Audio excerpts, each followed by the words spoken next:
Mike Damergis here with the great Doc Gooden. April 7th, 1984, you made your Major League debut, and you really stole the city for about 6 years. The Mets really owned New York City. It was a lot of fun. David Johnson, who was the manager during that time, he played a big part of making the team. I pitched for him the previous year in '83 in Tidewater, and he had told me wherever he managed the following year, I'll be with him. So I owe a lot of credit to David Johnson for giving me an opportunity. The excitement back then was really incredible. As you know, Dr. K really came on a rise. 276 strikeouts, 218 innings. Really an incredible year as the Mets won 92 games, had a pennant race with the Cubs, and then finally in '86 you were champions of the world. But talk about the excitement that year and just, you know, your incredible fastball and your Uncle Charlie curveball that really stole the city.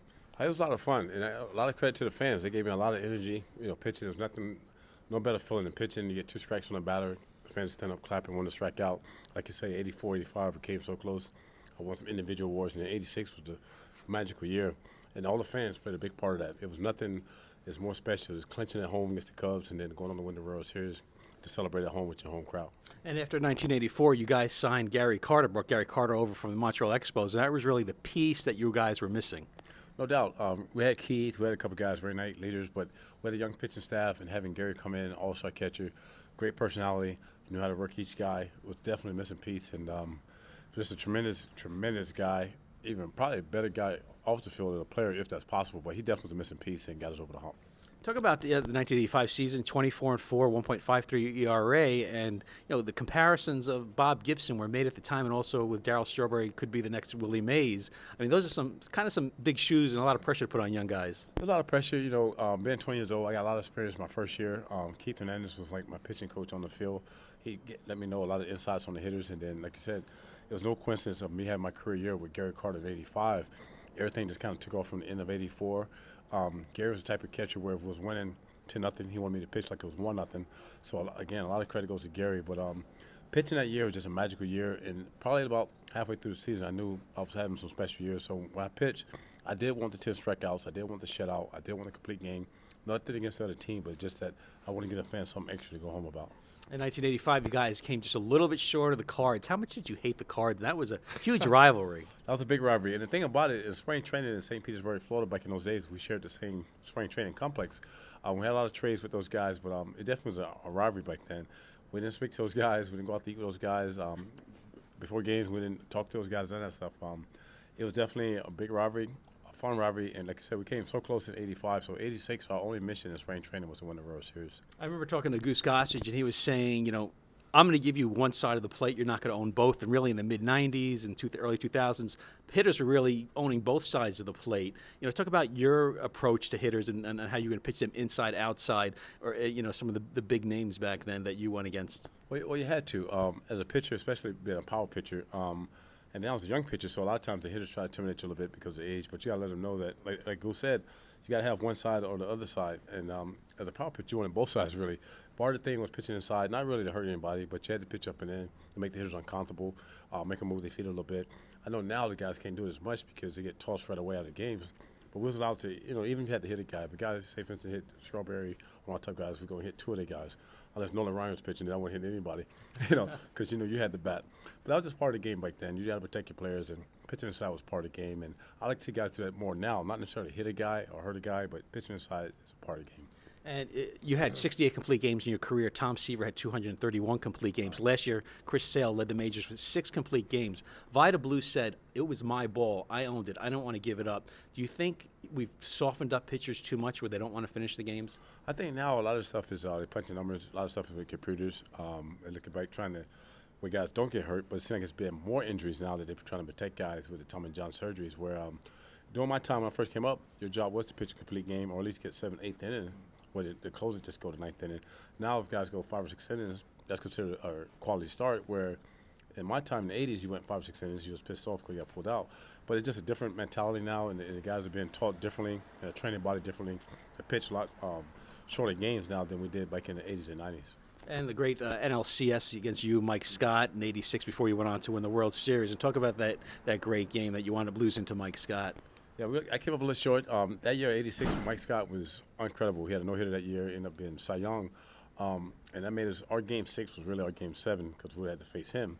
The first game, you know, I knew lot of times you'll hear pitchers say, I'm not worrying about the opposing pitcher, I got to face the hitters, but you're aware who the opposing pitcher is because you know it's going to be a close game, low-scoring game, so you have no room for error. And pitching that game against Mike Scott, I knew he was going to be at his best, so I had to be at my best. Unfortunately, I gave up the home run to Glenn Davis in the second inning. That run stayed up and it beat us 1-0, but got a chance to come back and I pitched against my childhood idol, Nolan Ryan, and I pitched 10 innings and we beat him. So it was a great series, and unfortunately that series get overlooked because of the World Series in Game 6 of the World Series.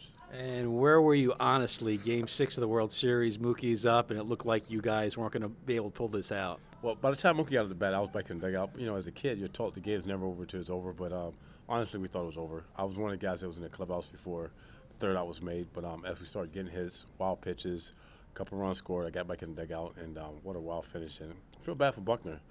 He had a great career, but he's remembered for that one play. Didn't feel bad for him that night, but felt bad for him for his career.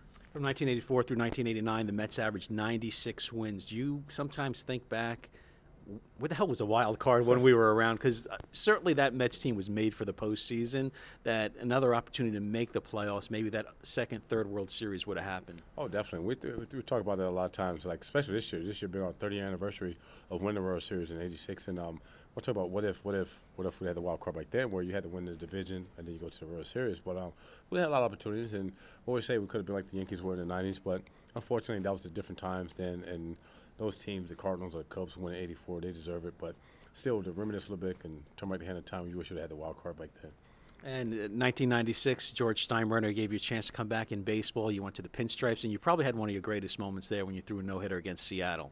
Oh, definitely. And I owe a lot of credit to the Steinbrenner family for giving me an opportunity, because I remember being out of baseball in 1995, working out at Iona College down in Tampa, Florida.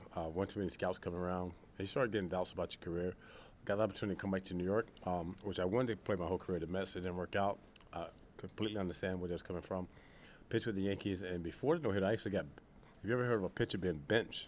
I got benched where you don't get to throw and blow out games or anything. Unfortunately, David Cohn got the aneurysm, got back into the rotation, and I think it was my third start.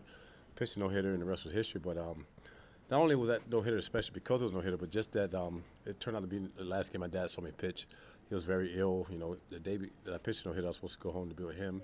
He was having open heart surgery, but I thought he would want me to pitch, and it turned out to be a no-hitter. Next day, you fly home, you give him the ball. He was on life support. He never made it home, but he did get to see me pitch the no-hitter. That's incredible. A guy that was kind of a father figure for a while was Mel Stottlemyre with the Mets and with the Yankees. And how important was he to you? Mel was a big influence on myself, not only on my career, but myself off the field.